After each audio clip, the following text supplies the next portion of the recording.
Hello fans, welcome to another edition of the Cleveland Sports Show. I am your host, Darius Sethna. Thank you so much for taking some time out of your day today to listen to the Cleveland Sports Show. So happy to come back to you with another week and some more awesome updates in the sports world. That's right, the NBA playoffs will officially begin this weekend. Logan Purcell and I will talk about the conclusion of the Cavs season as well as the play-in games that occurred in the NBA this week, and we'll also preview some spicy playoff matchups for you that are going to happen this weekend. Also going to dive into the Indians and give you updates on what's been going on with them. Logan will bring me his baseball analysis again this week. And we'll also talk about the TIm Tebow signing that happened this week, as now TIm Tebow will be a member of the Jacksonville Jaguars under head coach Urban Meyer. So we'll break down their schedule and see what TIm Tebow can bring to the squad. Ladies and gentlemen, you're not going to want to miss this episode of the Cleveland Sports Show. We've got a pretty interesting sports fact for you today as well. But first and always, here is our intro.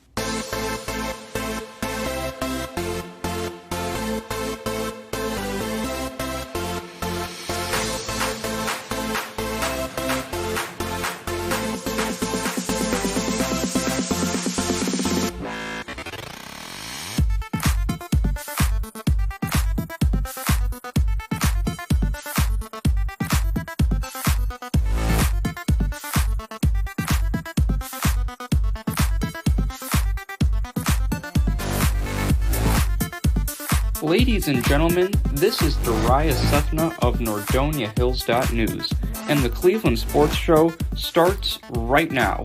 Hello everyone, welcome to our latest edition of the Cleveland Sports Show. As always, I am your host, Darius Sethna. So happy that you could join us this week because we have a lot to break down, and it all kicks off, no pun intended, with our sports fact of the day. So if you're guessing the sports fact of the day is soccer related, well, guess what? You're right with that pun.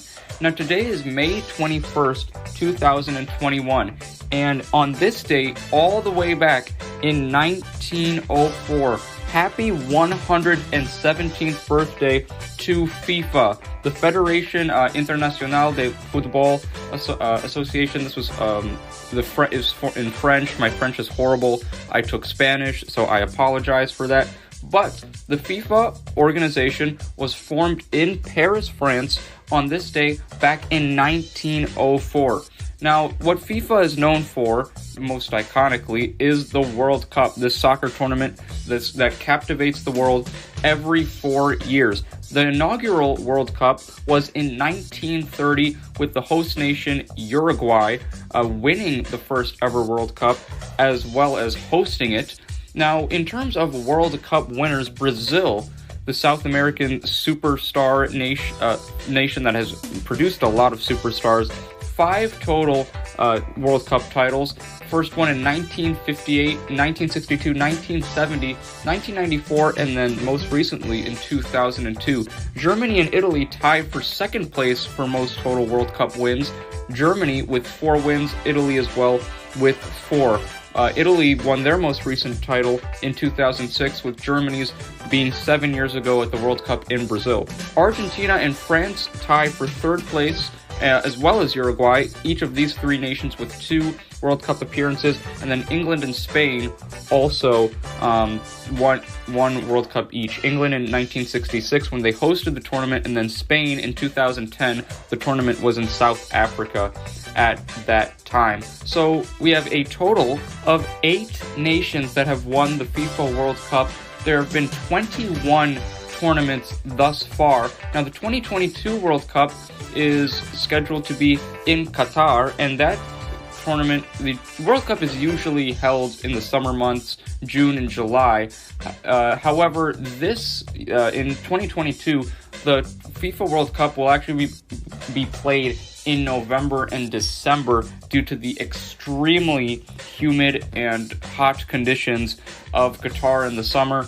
It'll be a little bit cooler in the wintertime. November and December of 2022 is when the next FIFA World Cup is scheduled to kick off. Hopefully, coronavirus will be a thing of the past mostly, and we could get on and watch some awesome World Cup soccer, because the FIFA World Cup, if anything, has produced some very wonderful memories. And that's your sports fact of the day. Happy 117th birthday to the organization of FIFA. On this day in 1904 in Paris, France, is when the organization was founded. Let's stick to some soccer now. We're going to head out to England for the Premier League. We'll give you some updates there. Manchester City, most recently, 83 points thus far on the season. Manchester City, in terms of their schedule, lost their most recent game this past Tuesday to Brighton. They actually had to play down a man due to a red card. They lost the game 3-2. However, no worries for them because they are still in first place in the Premier League. Manchester United, their in-city rival, comes in at second place, 12 points behind them with 71 points. They have 20 wins, 11 draws, and 6 losses. Chelsea comes in at third place. In 37 matches played, Chelsea with 19 wins, 10 draws, and 8 losses on the season. They have 67 points and are eyeing that second place that Manchester United has. Fourth place, we have Liverpool, 19 wins, 19 draws, and 9 losses on the season thus far for Liverpool. They have 66 total points. Leicester City comes in at fifth place with 20 wins, 6 draws, and 11 losses. They also have a combined total of 66 points, and that rounds out your top 5 in the Premier League for this week. West Ham comes in at 6th place. Tottenham Hotspurs come in at 7th place. Everton comes in at 8th place. So this week in the Premier League. Stats thus far, Harry Kane and Mohamed Salah officially tied for top goal scorer in the Premier League.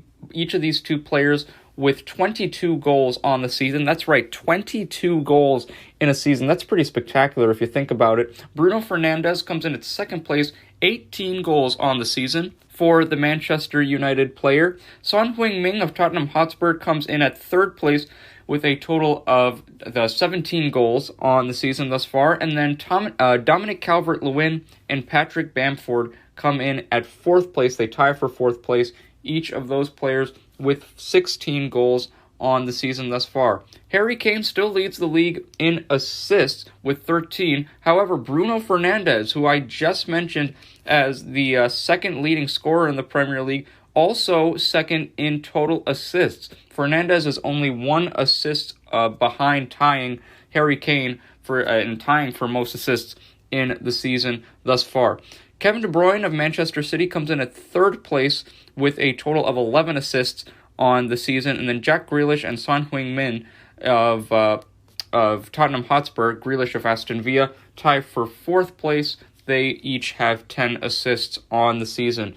Now, many Premier League soccer fans have been worried about the possibility of Harry Kane leaving Tottenham Hotspur.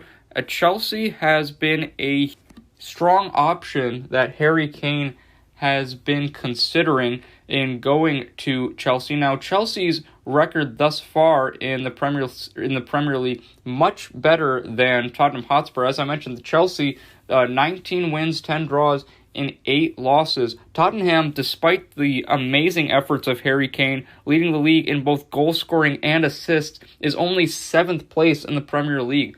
They only have 5 more wins than they do losses. 17 wins, 8 draws, and 12 losses for Tottenham Hotspur. So 7th isn't the worst place you could be in the Premier League, but with the efforts of Harry Kane, I would think they would be at least in the top 5, and they're not. And as I mentioned, Chelsea, one of the strong suitors that Harry Kane is eyeing. We'll see what happens. I'll keep you updated with all the Harry Kane news surrounding the Premier League as we head into the off-season. However, it's time to talk about the MLS for a little bit here, and the Columbus Crew, the defending MLS Cup champion. Now, the Crew have only had 1 game since our last episode. It was this Sunday, May 16th. It was a road game against New England, and Columbus Crew lost this matchup against New England by a final score of 1-0, so a competitive tight game. This was actually a rematch of last year's Eastern Conference Finals matchup that in which the Crew defeated New England.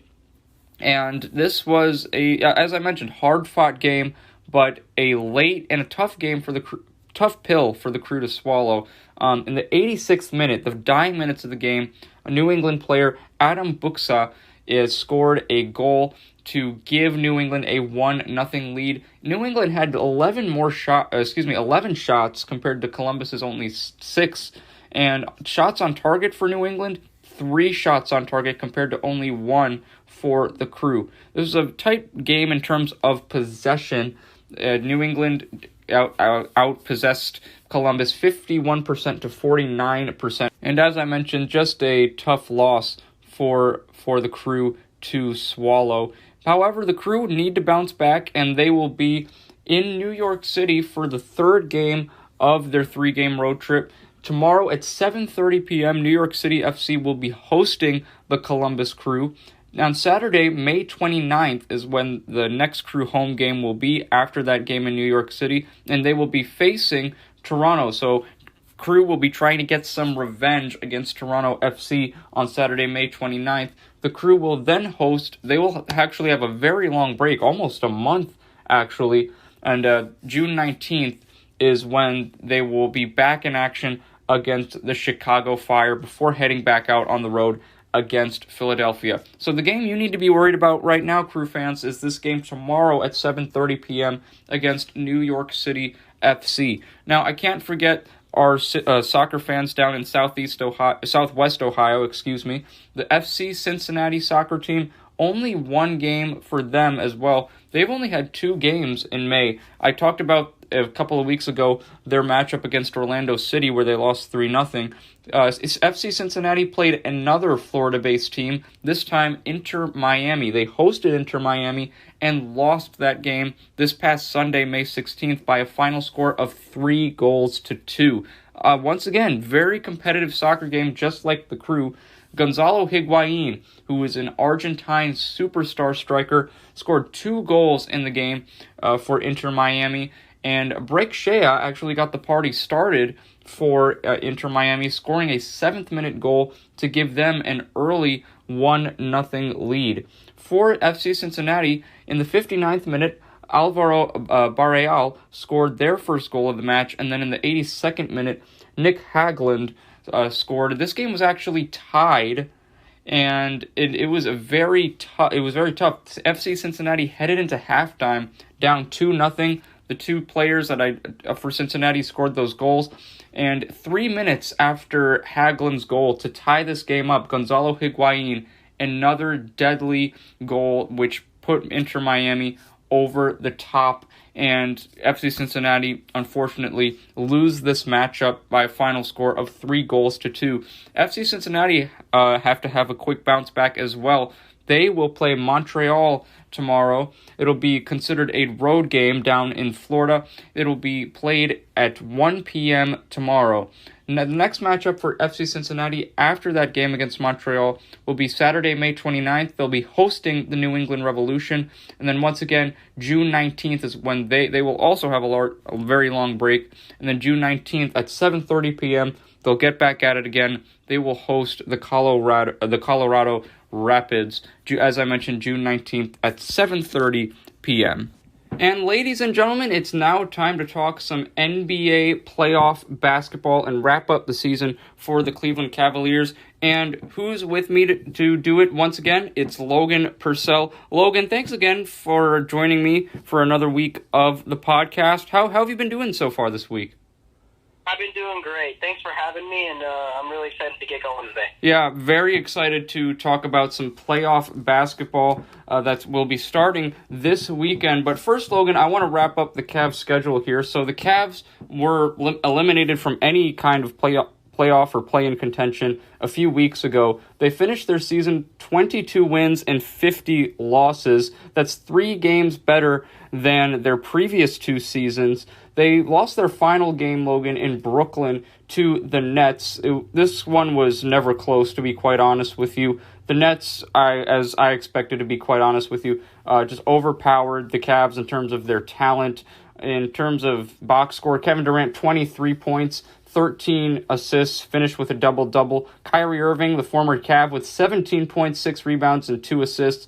And then Landry Shamet, 12 points in 25 minutes. He's been a big boost for the Nets, especially in this final stretch run. Jeff Green has been terrific for the Nets all season long. Another former member of the Cavs, Green, with 13 points, 2 rebounds, all in 22 minutes Sunday night against Cleveland. On the Cavs side, Colin Sexton was ejected, Logan, for what I thought wasn't a flagrant 2 foul on Kevin Durant, but the refs thought otherwise. 16 points, 2 rebounds, and 5 assists for Colin Sexton. Isaac Okoro, Logan, actually tied with Dean Wade as the top 2 scorers of the game. Okoro, I think you could use this as a positive ending the season. He's really been scoring the ball a lot more, Logan. So I'll ask you this first. What were your thoughts on this game? Because I honestly thought it was a pretty predictable result of what was going to happen even before tip-off.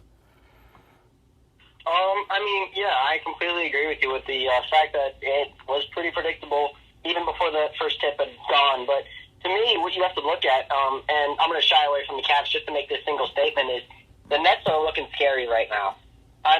Don't get me wrong, it is the Cavs, but out of all the games that these guys have played, we haven't seen 2 of the Nets stars play well and shoot efficiently. Kevin Durant shooting 80% and Kyrie 7 of 11 from the field. Yeah. So I just wanted to make that one comment that this team doesn't look one of those teams that you're just going to be able to brush off and it's just a bunch of top-heavy guys. No, from the Cavs side, I do agree with you. Isaac Okoro has definitely picked up his game in the second half of the season, and he's played a lot more seasons than we saw at the beginning of the season. And I was one of those guys that was like, kind of seemed like a waste of a pick. But I think he's done really, really well. Do you still feel that way about Okoro, Logan? Because I feel like now this is a guy who has some promise. So do you still feel like we could have chosen a better pick, or do you think Okoro was the right guy moving forward? Well, as of right now, I don't know if he's the best option available. We've seen guys like Tyrese Halliburton have amazing seasons. He was drafted, I believe, 13th. And so on. So I think that there's a lot of upside to Isaac Okoro right now. Yeah. And he was a huge piece to the team this year. But I do think that it's going to take a couple more years until we fully decide whether he is the guy for us. And heading into the offseason, Logan, one last question I want to ask you about the Cavs. In terms of the NBA draft, what type of player do you think the Cavs need to select? I'm kind of thinking the Cavs need to select either a steady Lou Williams kind of sixth man to give you some scoring off the bench, or just a quality shooter like a Ray Allen or a Klay Thompson kind of guy who just is a bona fide three-point shooter.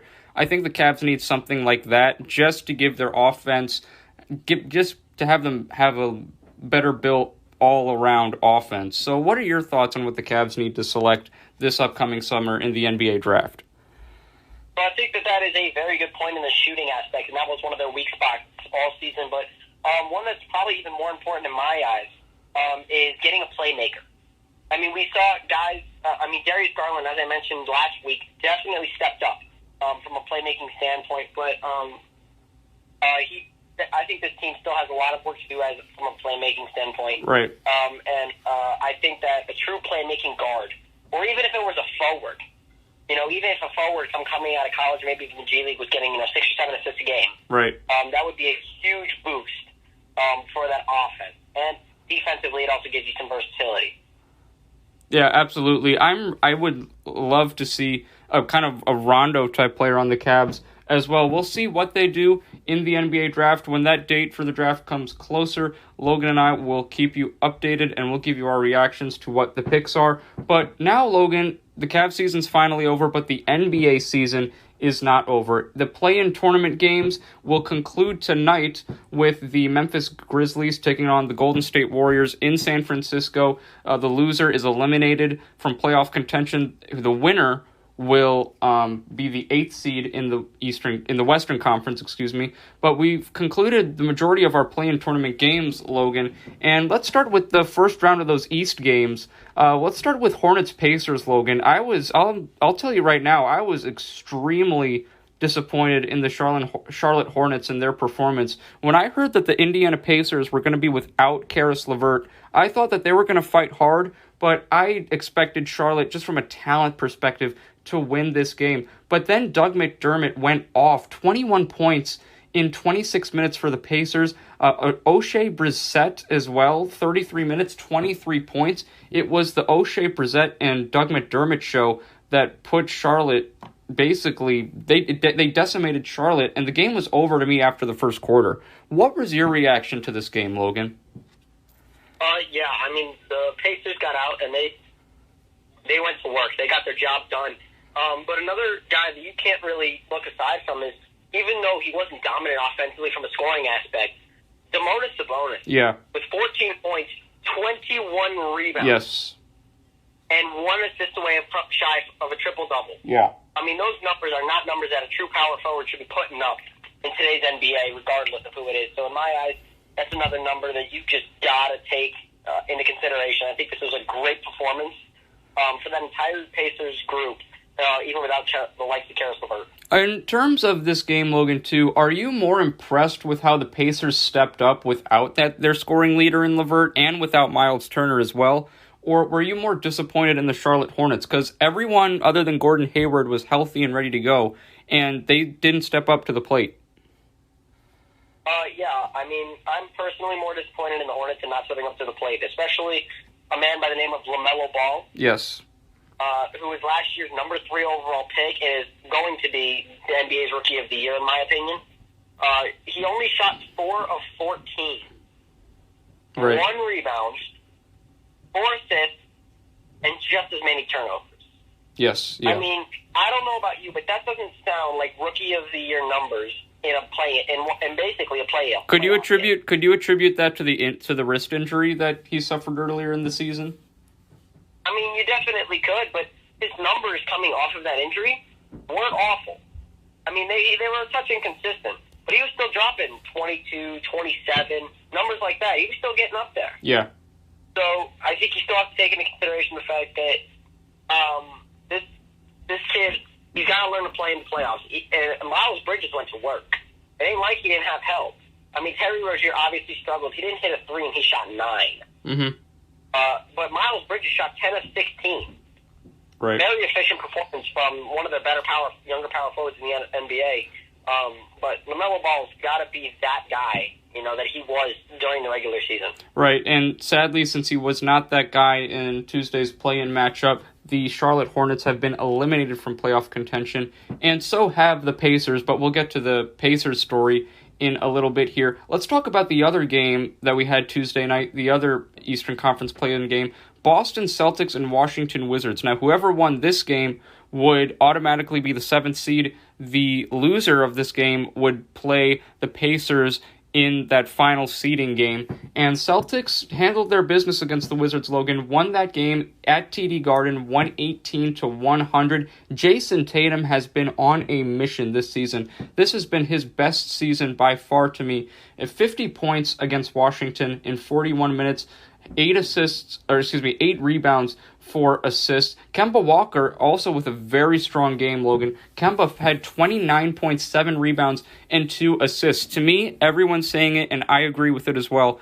Kemba Walker is the X factor if this Celtics team wants to be successful in the playoffs, especially now with Jaylen Brown out. You're going to need to find another scoring option, and I think Kemba Walker did a great job of and he looked good to me on Tuesday night. It wasn't like he got 29 points and was struggling to get it. He was drawing charges, and physically, he just looked in shape and looked like he was ready to embrace that playoff brutality. On the other side of things, Bradley Beal, 22 points, was suffering from a hamstring injury a little bit. Russell Westbrook, not his greatest game. He did finish with a double-double, 20 points and 14 rebounds, all in 37 minutes. But to me, the star of the show was unequivocally Jason Tatum. Logan, I want to get your thoughts on this game, and especially Kemba Walker's impact on the Celtics getting that 7th seed. What are your thoughts? I mean, the Celtics, in my opinion, are not finals contenders or Eastern Conference finals contenders at this point. Yeah. Especially since they do play the Brooklyn Nets, in the first round. Yeah, we'll talk about that a little later. Yeah. I 100% agree. Jason Tatum just went. He got his business done at TD Garden in Boston against this Wizards team. I think that he just went to work. You know, you mentioned the 50 points. Kemba Walker is going to be one of the X factors, and in my eyes, I think one of the black horse X factors of the team is Evan Fournier. Yeah. I think he has the ability to put up elite numbers when he's on. Right. And I think that if he's on, the Celtics team is going to be tough to beat regardless of who they're playing. Yes. So I think that now that Jaylen Brown is out, this team will find a lot more difficult time getting deeper into the playoffs. But I do still see a good chance if Kemba Walker can play like Kemba Walker can. Yeah, and Kemba Walker, you know, we just talked about the X factor. I definitely want to see what Evan Fournier can do because he can certainly play better. He actually ended the season playing very well. Only on Tuesday night, however, he only had 8 points and 6 rebounds, and that was all in 36 minutes. So hopefully, you know, Evan Fournier can up his game against Brooklyn because the Celtics are going to need everything they can without Jaylen Brown. Now let's look at the Western Conference play-in tournament side of things, Logan. First, we'll start with the Spurs and Grizzlies. Now, Spurs got off to a terrible start in this game. They were down by as many as 19. They actually finished the first quarter down 19-38 against Moran and the Memphis Grizzlies. The Grizzlies were the higher seed, so therefore they had home court for this game, and the loser of this game would be eliminated. But you know, after falling down by 19, the Spurs fought their way back. They outscored Memphis 30-18 in the second quarter, and then outscored Memphis in the fourth quarter. They actually took the lead at one point in the fourth quarter, but Ja Morant and Jonas Valanciunas really stepped up for the Memphis Grizzlies. Valanciunas, 23 points and 23 rebounds, all in 38 minutes. Logan, this might be the best we've ever seen Jonas Valanciunas play. And then Ja Morant finished with 20 points, 6 rebounds, and 6 assists, all in 41 minutes. Logan, I want to get your thoughts on the Memphis Grizzlies' performance. Based on what you saw from Jonas Valanciunas and Ja Morant, how far do you think this Grizzlies team, if they make the playoffs and beat the Warriors, how far do you think they can go? Maybe first round. Right. I mean, we're still talking about this Jazz team who you, for one, have talked very highly of, and a lot of NBA analysts have talked very highly of the team. You know, look out for the Jazz. Yeah, absolutely. And, I mean, I think that their regular season will come to fruition. I think this is going to be one of those teams that is going to play well in the postseason. So, assuming they do beat the Warriors, I think this team is going to be out in the first round in probably 5 games. Yeah. I would like to put another side note out there. Ja Morant is most certainly not a top 5 point guard in the NBA right now. No, I know absolutely he not. said that he believed he was a top 5 point guard in the NBA. That is not close at all. He certainly has the ability to eventually get there, but not right now. Yeah, no, his potential's there, but I mean, I can name probably almost maybe at this point 10 other guards better than him. Yeah. Plays right now. Yeah. So, to me, I would just like to put it out there that I know that's been something that people have been talking about, and I've been asked it a couple of times. Ja Morant is not a top 5 point guard in the NBA right now. Yeah, and as we just said, Ja Morant, I definitely think one day he will be a top 5 point guard. But there's so many guys. Think of Kyrie, even John Wall right now. I know he's had a rough season, but in his prime, John Wall is a great point guard, and we'll see what the Grizzlies can do. They have a tough matchup against the Warriors tonight, and we'll see what happens. Now we'll talk about our last Western Conference play-in game, Logan. LeBron and Steph Curry facing off. The Warriors and the Lakers. Lakers won this one in a nail-biter, 103-100, but they really struggled in that first half, Logan. They were down 55-42. They were down 13 at the end of the first half. LeBron was kind of looking sluggish. Anthony Davis was struggling as well. Meanwhile, Stephen Curry, to me, even though the Warriors lost, he looked like the best player on the court on Wednesday night. But in the second half, LeBron James and Anthony Davis picked it up. They combined for a total of 47 points, almost half of Los Angeles' scoring output. Dennis Schroeder, who has returned from some COVID protocol issues, had 12 points in 30 minutes to go along with 5 assists as well. So how did this game, Logan, make you feel about the Lakers? You know, because LeBron got poked in the eye, made that crazy three. The Lakers win. So how do you feel? Do you feel confident about what the Lakers can do? Because now they're going to play the Suns in the first round. So they're going to have a challenge ahead of them. I mean, yeah, you could definitely make the argument that the Lakers are going to have a really tough time against the Suns. I mean, it's not even an argument. I think it is going to be a tough series for both sides. But based off of that performance against Golden State and Steph Curry and Golden State, I don't see how anybody can stop the Lakers playing at their best. I mean, LeBron James, as you mentioned, looked sluggish. And even in the second half, he didn't look 100%. He didn't look right. Yeah. He still ended the game with 22 points, 11 rebounds, and 10 assists. Yep, triple-double. I mean, oh my Lord. I know I talk about him not being the greatest of all time, but he can just do it all. Mm-hmm. Anthony Davis, 25 points, as you mentioned, 12 boards. He had another fantastic performance when it mattered most. Right. And you know, you mentioned Steph Curry. They need to get that man some help. Well, Klay Thompson will be back. Klay Thompson will be back next year, so that'll be a big boost. That'll be a huge aid, but I don't know even in then if that's going to be enough. I think they need to get him some more help. But I mean, good Lord, Curry is just fantastic. Mm-hmm. LeBron James is bionic, and Anthony Davis is his sidekick. So it was a very great game to watch. But this tells me that the Lakers are going to have a tough series ahead of them, but they got a chance. And I want to go back to the Warriors for a minute here, Logan. You were talking about Steph Curry, and I completely agree with you. He definitely needs more help. But I want to talk about Andrew Wiggins for a little bit here. You know, in that game on Wednesday night against the Lakers, he had 21 points, 3 rebounds, and 2 assists all in 39 minutes.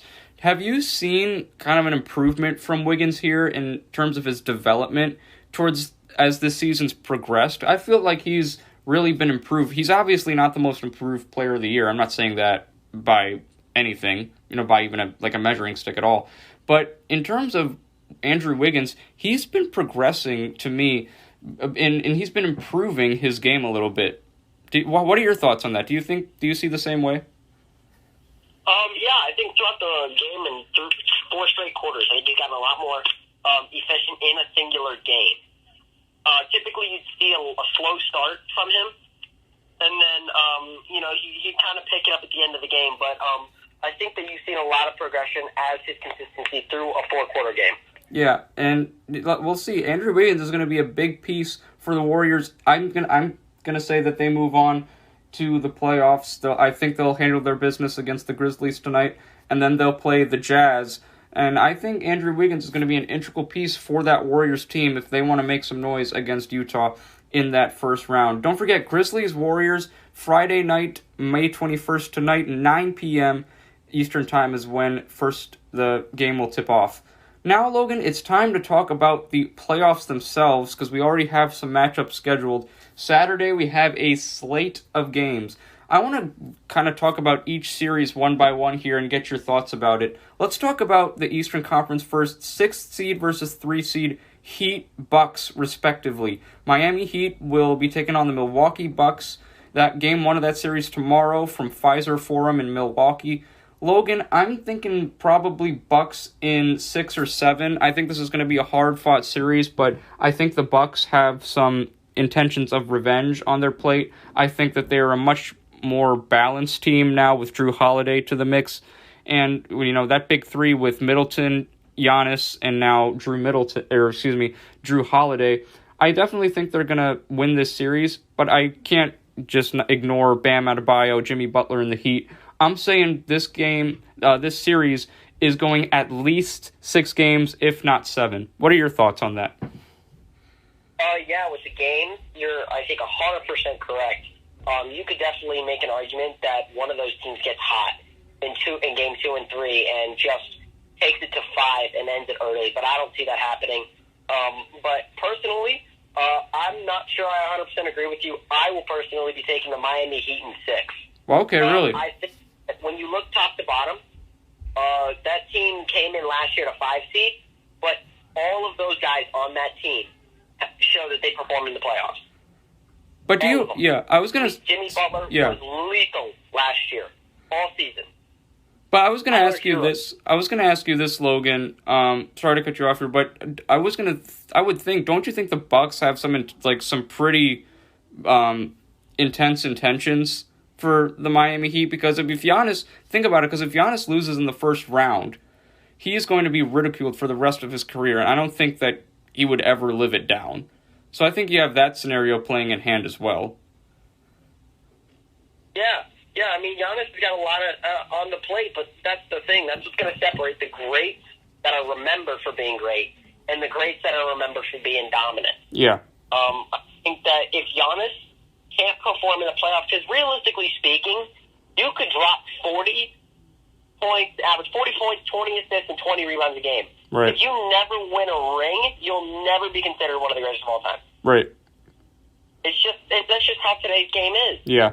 So the problem is, I just don't know if he's going to have the kind of mental capacity or the ability as a whole physically to put up the numbers.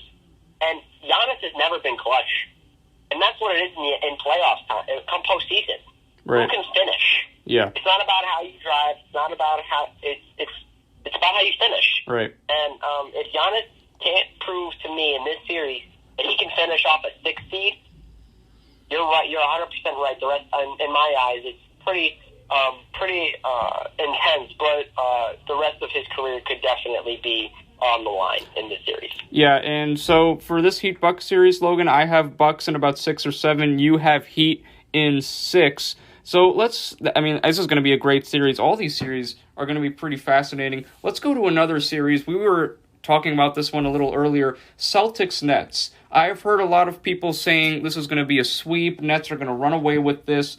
My thoughts were, I'll give the Celtics at least one game. I think the way Jason Tatum's been playing, Kemba Walker, I think, is going to have a strong performance in this series.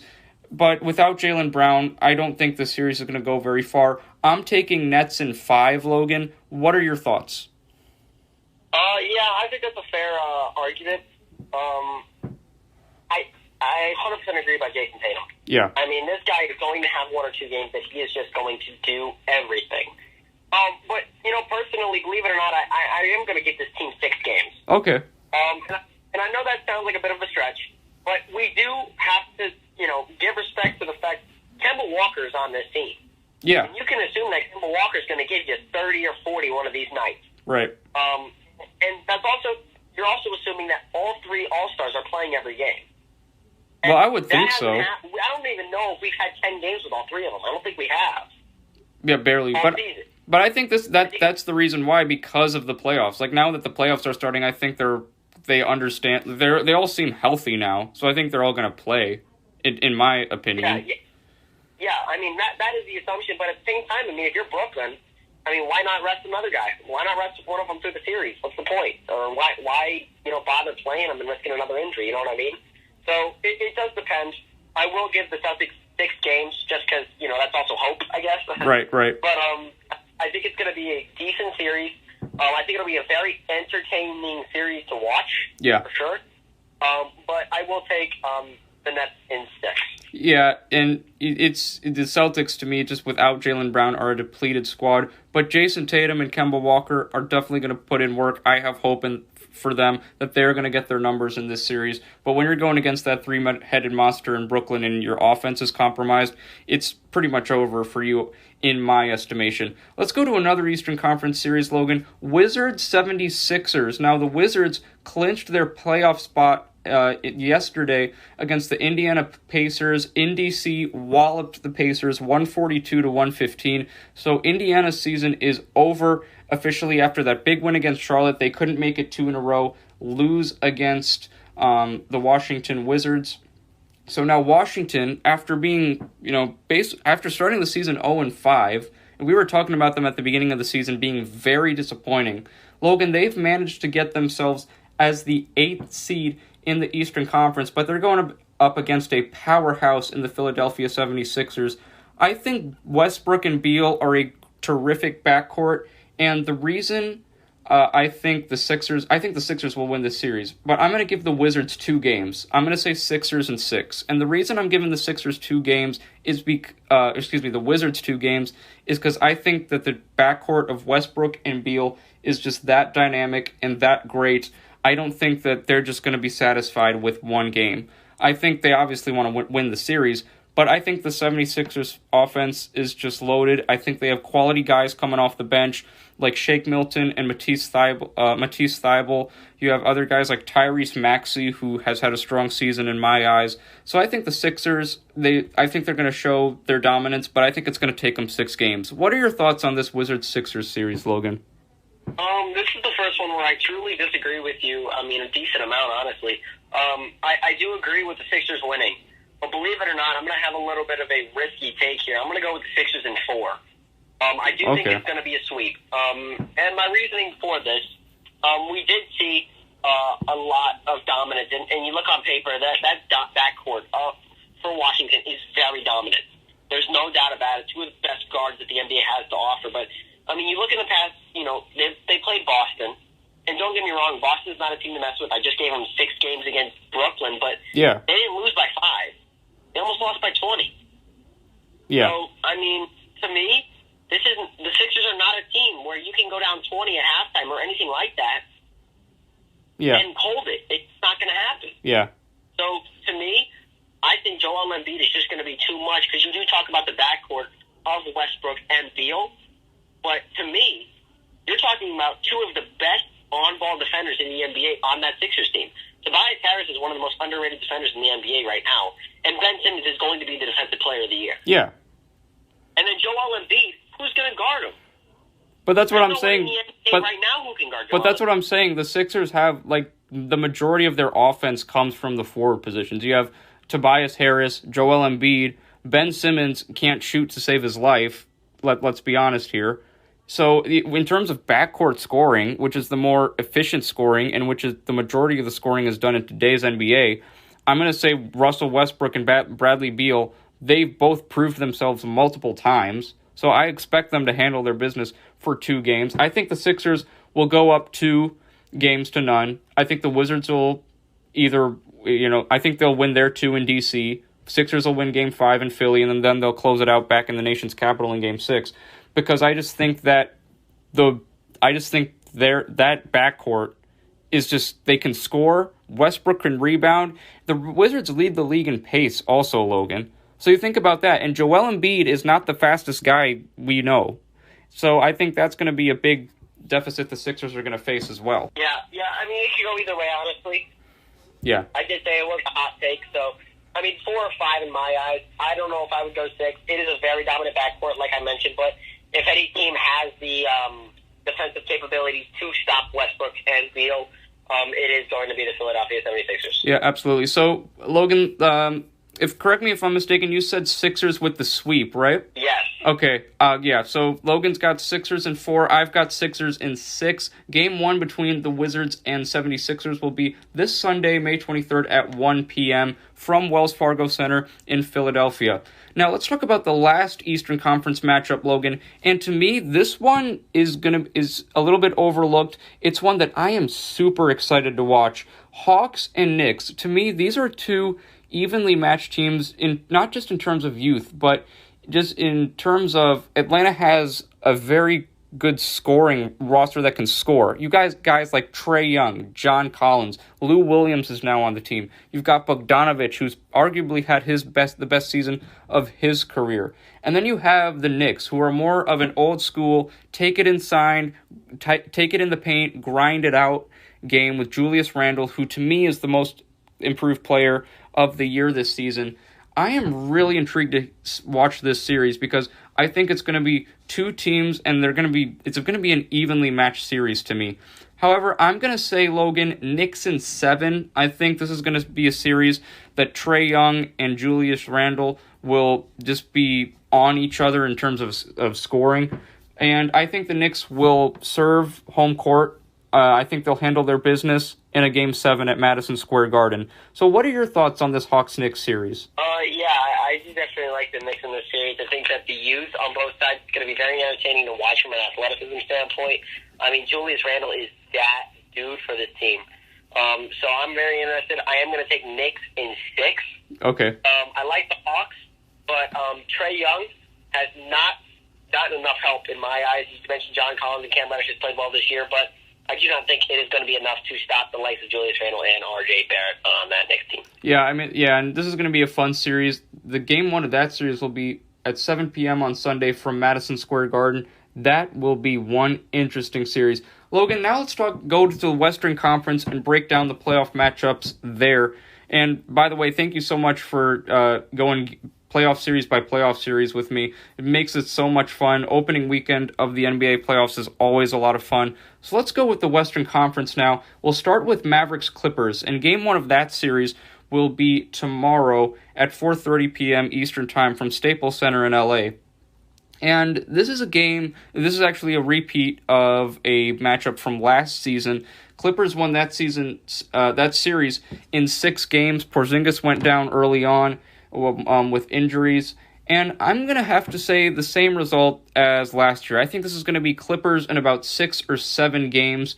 I just think the Mavericks, outside of Luka Doncic, they've got guys that can play, like obviously Porzingis and Tim Hardaway Jr. and Dwight Powell.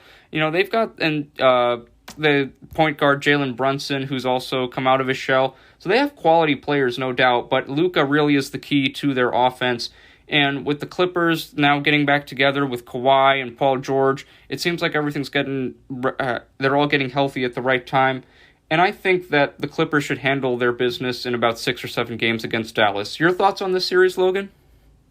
I'm going to take the Clippers in 5 or 6 in this series. Okay. I think that the Clippers, similar to how you mentioned and talked about Giannis, are going to be on a mission this year to take out the Lakers and the entire West. Yeah. And it does definitely include Luka Doncic and the Mavs. The Mavs, in my eyes, this regular season really underperformed. Yes. What they were supposed to do. I mean, they definitely picked it up at the end of the season. They got on a little bit of a hot streak. But as NBA has proven, one guy is not enough. Right. For the playoffs. I will take the Clippers in 5 or 6 because, like I said, I just think both they have guys who perform. Kawhi, you can make the argument about any of those guys in the team that they've performed in the playoffs at one point or another. And Kawhi is obviously the X factor of that series, so I'm going to go ahead and take the Clippers over the Mavs. Yeah, and I want to ask you this question too, Logan. Who do you think out of these two players has more pressure in this year's playoffs? Is it Giannis Antetokounmpo, who hasn't made an NBA Finals yet and has had some loaded rosters and great records these last couple of years? Or do you think it's Paul George, who really in recent years hasn't proved himself in the playoffs, especially in the bubble last year, really struggled? And, a lot of people are making noise about the Clippers and how they avoided the Lakers with the playoff seeding and everything. So who do you think of those two players is under more pressure in these playoffs? I'm going to have to go with Giannis Antetokounmpo. And my reason behind that is going to be the fact that he hasn't won anything on his own. I mean, Paul George back earlier in his career when he played for the Pacers, brought his team to the Eastern Conference Finals to play LeBron James in the Miami Heat. Right. So, to me, that does serve a little bit of credit. Yeah. Absolutely, yeah. Despite being to the final, or the Eastern Conference Finals, I believe, yeah? Yeah, in 2019, yes. 2019, yeah. He did have Chris Middleton. Right. Not that is, you have another star that discredits you. He didn't make it past it. Yeah. And I think that this team is much better than they're playing, meaning that my eyes this postseason are going to be on Giannis Antetokounmpo instead of Paul George, especially considering if you look at the Clippers, Paul George is not their number one guy. It is Kawhi Leonard. So to me, all of the pressure in Milwaukee is on Giannis. However, in Los Angeles, it's a little bit split between Kawhi and PG. Yeah, and as we were saying, we both have the Clippers winning this series against the Mavericks. Let's go to our next Western Conference playoff series, Logan. 6-seeded Trailblazers, 3-seeded Denver Nuggets. This is an intriguing series because this is a series from 2 years ago. I remember Blazers won in 7 games. It was a very dramatic series. That was the year the Blazers actually went all the way to the Western Conference Finals, got swept by Steph Curry and the Warriors. But this is going to be a very interesting series. In my eyes, Logan, this is going to be a hot take, I think. I've got Dame Time and the Blazers taking this series in 6 games. I think that the Blazers have just, to me, from what I've seen from them and how they've been playing this season, they just seem like they have this X factor and this mentality that they do not want to go home early. I think Carmelo Anthony is at a point in his career where he is really improving, and he's back on a championship, not championship calendar, but a competitive team. I think CJ McCollum back now is really going to help them. And the reason I'm taking the Blazers, honestly, over the Nuggets is the Nuggets don't have Jamal Murray. And I know the Nuggets have been playing very, very well without Jamal Murray after that ACL tear, but Jokic can only do so much. So in playoff basketball, those others have to step up. And to be honest with you, I trust the others of the Portland Trail Blazers to step up more than I do the others of the Denver Nuggets. So I'm taking Blazers in 6. What are your thoughts, Logan? I again disagree with you here in this particular situation. I will be taking the Denver Nuggets in 6. I think that the Blazers are no joke. That's a team that's very talented. They got a lot of guys that can play basketball, especially postseason. Can't look past Damian Lillard. But to me, CJ McCollum has really struggled in the postseason in his career and in prior seasons. But Nikola Jokic is going to be one of, if not the MVP this season. Yes. I don't think you can look past that either, or the fact that Michael Porter Jr. has played on another level. Yeah, he's really improved. Past few months without Jamal Murray. So I think that this team is just playing at another level minus Jamal Murray. So I think that there's a very solid chance that the Trailblazers will have to go home early in 6. Do you think that, how do you think Damian Lillard and CJ McCollum are going to perform in this series, Logan? Because Damian's had, to me, an MVP caliber season all year, and you were talking about CJ McCollum how he's been struggling a bit. How confident are you that they're going to be able to put up their numbers against this Nuggets team? I think Damian Lillard will do his job. That's my opinion. I think he will probably put up around 35 a game. I know that's kind of out there, but we're talking about Damian Lillard, who is one of the greatest scorers in the NBA right now. Yeah. However, for CJ McCollum, I don't expect more than 20. I think that he might struggle a little bit, especially with the likes of a guy like Michael Porter Jr. having to pick him up on particular occasions. And Michael Porter Jr. is one of the most versatile forwards and guards considerations, in between the two in the NBA. So I think McCollum might struggle a little bit to score in the series, but I think Dame Dollar will get his job done. Yes, and this is going to be a great series, Logan, no matter what happens. So I have Blazers in 6, you have Nuggets in 6. Let's go to our next, our final Western Conference playoff matchup to talk about. Los Angeles Lakers, Phoenix Suns, and we were previewing this one as well a little bit ago. Logan, I think this is going to be a series that goes down to the wire, and I've got Lakers in 7. I think that the Phoenix Suns, while they do have a lot of youth, Chris Paul has so many years worth of experience. I think you've got guys like Jay Crowder, DeAndre Ayton. You've got younger guys like Mikal Bridges, Devin Booker. These guys not only are young, but they're extremely hungry to win. And now Chris Paul is feeding these guys the ball. Chris Paul is still putting up numbers as well. I think that this Phoenix team, especially if the Lakers, because, from their sluggish performance on Wednesday night, there's no reason the Suns can't take this series 7 games to me, Logan. Because if the Suns play the way they've been playing and the Lakers kind of are playing this semi-mediocre pace, there's no reason this series isn't going 7 games. But I think LeBron and Anthony Davis will eventually, they'll get it done in Phoenix in a Game 7. Because the Suns, they're the 2nd seed. Lakers are 7th seed. So the Suns will have home court advantage. I think the Lakers will pull this off in 7 games. What are your thoughts, Logan? I think there is a decent chance that the Suns do force this to 7 games. But again, I'm going to go with maybe a little bit of a risky take here. I'm going to take the Lakers in 5 games. Oh, okay. However, I do think that every single one of those games is going to be within 10 points of a difference. Okay. Every single one of them. You can quote me on that, and I think Lakers in 5 because of this one factor. Dennis Schroeder, I think from a matchup standpoint, you still have Andre Drummond. I think a lot of people forgot that Lakers team has Andre Drummond.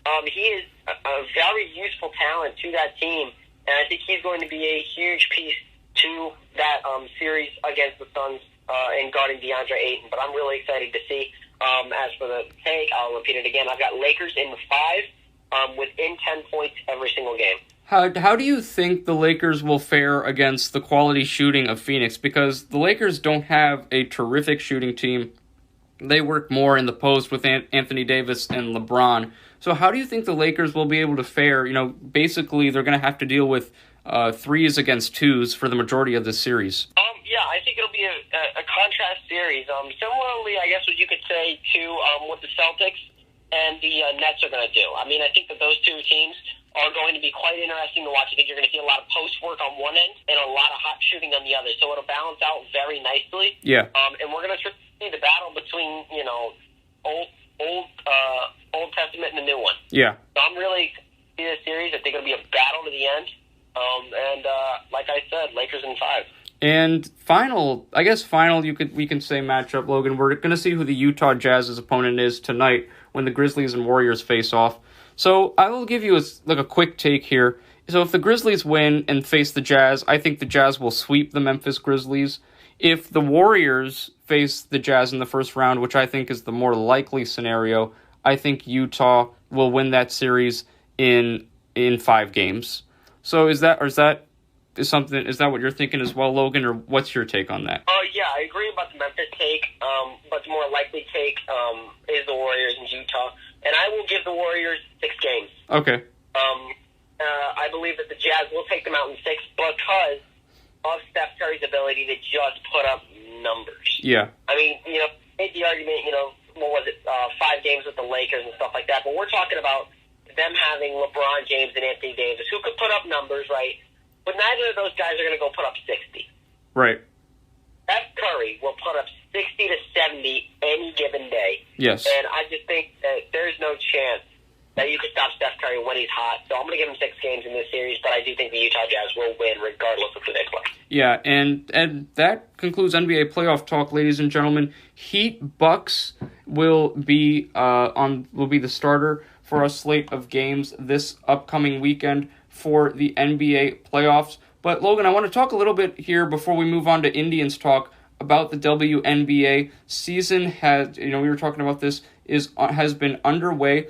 The Connecticut Sun off to a 3-0 start, along with the New York Liberty and the Chicago Sky. So those 3 teams have started out very well in the season. In the Western Conference, it's a little more competitive.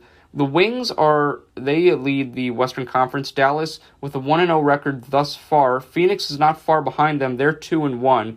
And Seattle Storm, they're 2-1 as well, the defending champs. They won their most recent game. So, Logan, I want to ask you a little bit of what your thoughts have been this week in the WNBA. Who's kind of surprised you? Because the New York Liberty have made a very strong start to the season. I wasn't expecting them to go that far. Candace Parker and the Chicago Sky have had a strong start to the season thus far as well. And I don't think a lot of people were talking about the Connecticut Sun being a true contender. We really never talked about them. And the Washington Mystics, Logan, they're 0-2 to start their season. So it's been quite the surprise to start the WNBA. What are your thoughts? Yeah, I think with the New York Liberty, I think Sabrina Ionescu is going to be a huge piece of that team, and I think that she's a huge piece as to why they are one of the teams top of the Eastern Conference to start. As for the Dallas Wings, that team is 1-0, so it's 1 game. I'm not going to make a take on them yet because of the fact that it is only 1 game. Right. And going back to the Eastern Conference one more time with Connecticut, I mean, this team, it's a relatively young team, aside from 2 or 3 people. There's a few people that are veterans on this team, which I think will lead the guard group. But I think that this team, aside from that, is young. It loves to run the floor, and I think that that'll be a very good thing for that Eastern Conference to be able to battle with Connecticut, New York, and even Chicago, who are all undefeated to this point. How do you feel about the Mystics thus far, Logan? Because, Elena Delle Donne, one of the superstars of the WNBA, but so far 2 games, 2 losses for DC. So how do you feel about the Mystics thus far? I think that they're going to jump out of it. I think they're in a little bit of a slump. Obviously, with Elena Delle Donne, I think she is one of the most talented forwards in the WNBA right now. Natasha Cloud is a very talented guard. Ariel Atkins as well. All of them can play. I just think it's a matter of being in a slump. We've seen it in the NBA, and it does happen in the WNBA, believe it or not. So I do think that these girls are going to figure it out come postseason time, and I'm not too worried about this team, but it is something to watch out for sure. Yeah, and definitely want to watch out for the upcoming schedule and the upcoming games in the WNBA. As of right now, the Atlanta Dream taking on the Indiana Fever. Indiana looking to get their first win of the season this year against Atlanta. Liberty taking on the Mystics right now. We're in the first quarter of that one. Liberty up on the Mystics 14-13. Today we also have a few more games. Sun will be taking on the Mercury. The Connecticut Sun taking on the Mercury today at 10 p.m. and then the Sparks going up against the Aces at 10:30 p.m. tonight. Tomorrow, another big game. Seattle Storm will be taking on the Dallas Wings. And Logan, that concludes our basketball talk, but we still have some baseball talk to get to because the Cleveland Indians have been playing very well. They had a very successful road trip. Again, we were mentioning those games against Seattle. They were kind of struggling against Seattle. They actually lost after that one win they had against Seattle on May 13th. They lost 3 in a row against the Mariners, 2 scores of 7-3 and then 1 score of 3-2. However, they went to California and handled their business against the Angels.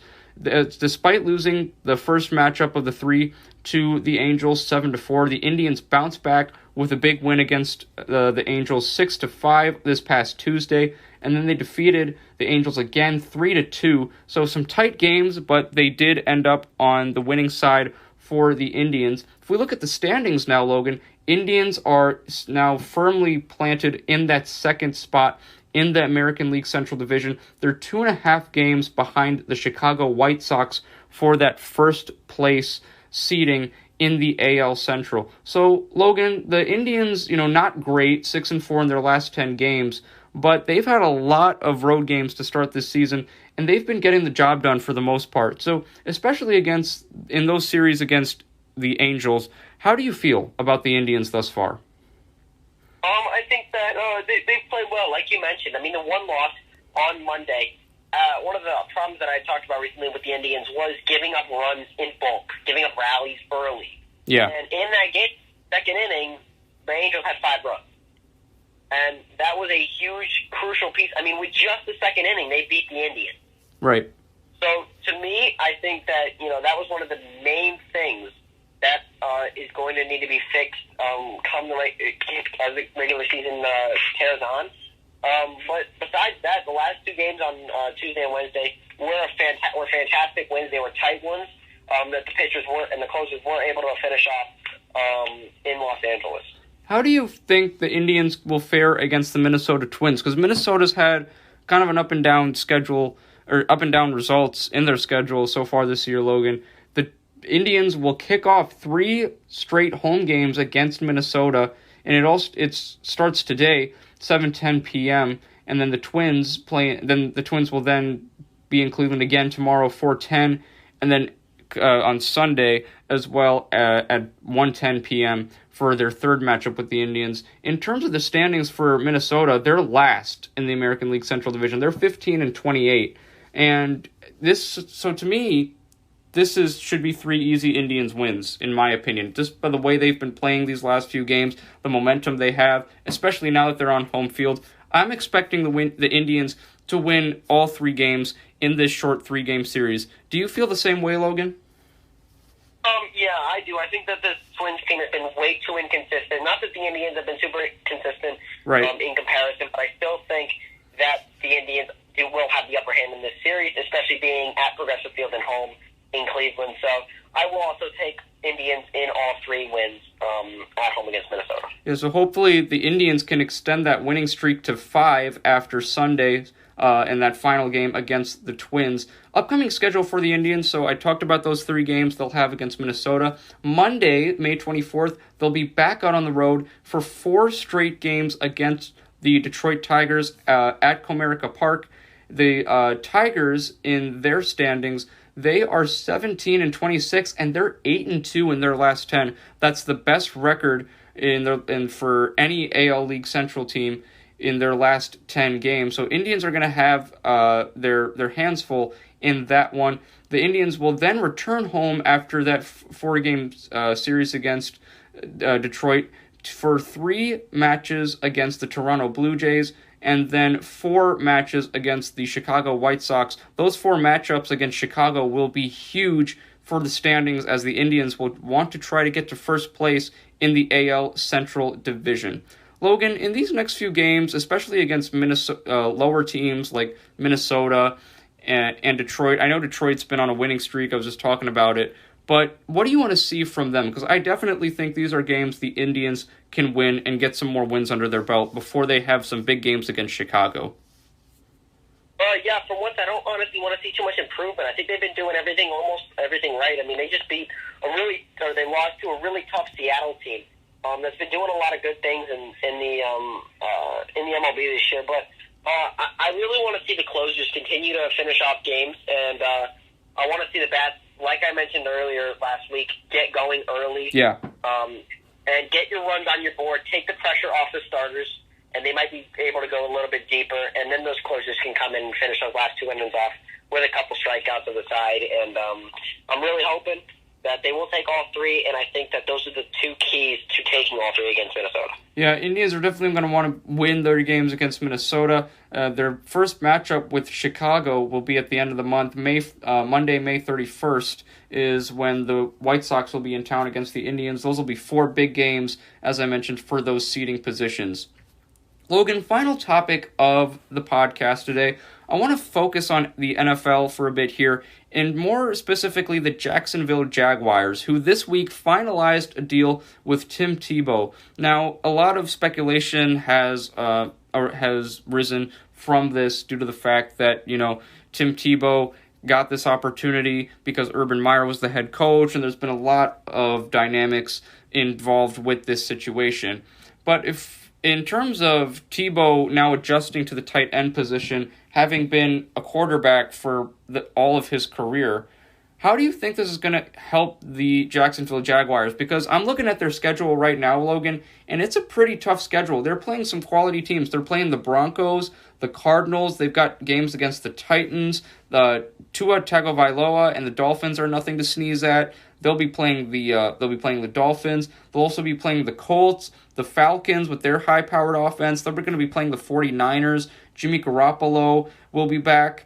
They're playing the LA Rams. They've got another game against the Titans. They're playing the Patriots as well in January. So the Jaguars, it's not the hardest schedule, not saying that, but it's definitely not a schedule to take lightly.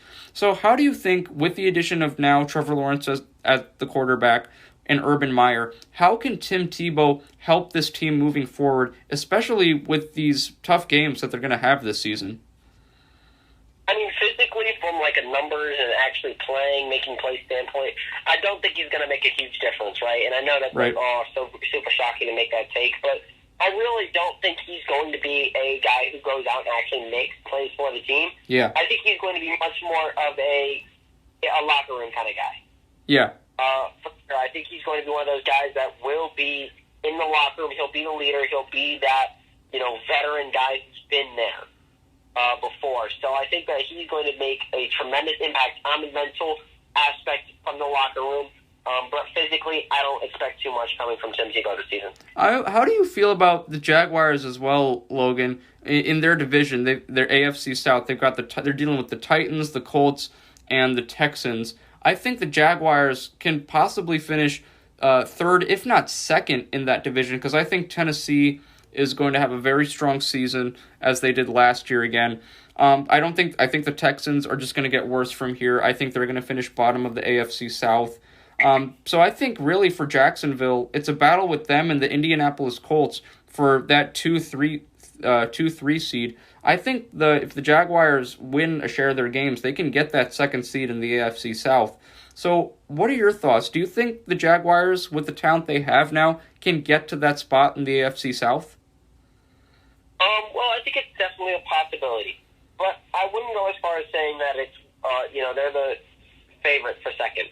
And the only reason that I will put that out there is because we do have to consider they were 1-15 last year. Yeah, absolutely. And I don't know if adding one or two guys is going to make you go from 1-15 to probably they have to win at least a bare minimum of 9 games. Yeah. So I don't know if you're thinking they're going to win 9 or 10, which is, like I said, still possible. But I don't know about that. I think that this team is going to take another year or so for Trevor Lawrence to not only get used to the system, but maybe add a couple of guys around him offensively and defensively to finish off the AFC South and finally be one of those teams that can compete come playoff time. Yeah, it'll be very interesting to see how this Jaguars season turns out. Obviously, a lot of eyes will be on them because of that number 1 pick in Trevor Lawrence. So we'll see, and they're gonna have some challenging games this year. So I'm gonna be very intrigued to see how they handle not only the pressure on the football field, but also the pressure outside, especially with that media. Logan, that concludes our most recent episode of the Cleveland Sports Show. Thank you so much for joining me today. I really appreciate all of your analysis with everything, especially in breaking down every single NBA playoff series. I really appreciate your time with that. It was really great talking some playoff basketball with you. Super happy that the Indians are doing well, and we now have something great to talk about with them as well. So happy to talk about the WNBA with you. Thanks for such a great show, another great show, Logan. Have a terrific weekend, and I'll see you for our next show. Of course. Thank you for having me. Of course. It's a pleasure. And ladies and gentlemen, it was also a pleasure having you listen to the Cleveland Sports Show with me. Thank you so much for your time this week. Really appreciate you spending your day listening to the show. However, you're probably crying right now because you're thinking, Darius, please don't end this podcast episode. It was so amazing. I'm actually bawling out tears right now because the podcast is over. Don't worry. Wipe those tears away wipe those tears away because it's only a click away. You can head to NordoniaHills.news and find all of my work on my page on that website. If you're on NordoniaHills.news, just go to the Contributors tab, click on that tab, and you'll find my name. It's the second one down, Darius Sethna, spelled Darayussethna. Once you find that, click on my name, and you'll be able to see my entire page of work on NordoniaHills.news. I've got my podcast episodes, some articles I've written for NordoniaHills.news, and if you keep scrolling down, you'll actually find some of the basketball broadcasts I did with NordoniaHills.news, Nordonia High School Boys Varsity Basketball play-by-play. You're not going to want to miss out on those if you missed out on the season, because they had some great games this year. You are not going to want to miss out on those. I can't emphasize that enough, so make sure you check those out. I'm doing the play-by-play for those, so make sure you take a listen. Also, you can find all of my work on Twitter as well. If you are on Twitter, just type in my Twitter handle. It's @NordoniaSports. Or you can just type in my name in the Twitter search bar as well. Once again, it's spelled Darayussethna. Click on my name and Nordonia Sports, and you'll be able to see all my work on there as well. Links to the podcast, links to the articles from NordoniaHills.news. It's all there for you, ready for you on Twitter. If you're on YouTube, well, guess what? You also have access to the Cleveland Sports Show. Just go to the NordoniaHills.news YouTube page, and they will, I'm very happy, Mrs. Daloizo has been posting the episodes to the podcast with the help of her daughter Maria. They're helping me edit out the podcast and do things like that, and they're taking time out of their day to post it on YouTube, so I'm very thankful for them for doing that for me. And you can view all the episodes of the podcast right there on the Nordonia Hills News YouTube page. But guess what? There's more. That's right. If you're on the go, don't worry, because you can take the Cleveland Sports Show with you. I'm very happy to say that the Cleveland Sports Show has been on Spotify for a while now. And guess what? If you are on Spotify, just type in my name in the Spotify search bar. Just type in my name, spelled Darayussethna, Darius Sethna, Once you find my name, just click on my podcast, and all my episodes will be there, ready, waiting for you. You'll also find some sports breaks I did with during my senior internship with Mr. Christopher Dominic at WMVU Radio Free Akron. We did some sports breaks. I was assigned the title of Resident Sports Guru, and we just talked about sports and past glories of the Cleveland Browns and other interesting topics in sports. So make sure you check that out as well. Again, it's all on Spotify, waiting for you on the globe, so no matter where you are, you can take the Cleveland Sports Show with you. Ladies and gentlemen, that concludes my most recent episode of the Cleveland Sports Show. Thank you so much for your time this week in another amazing episode. Special thank you again to Logan Purcell for all of his terrific work and analysis in making this yet another very successful show. Until our next episode of the Cleveland Sports Show, ladies and gentlemen, have a terrific week. Take care, and I'll see you next time.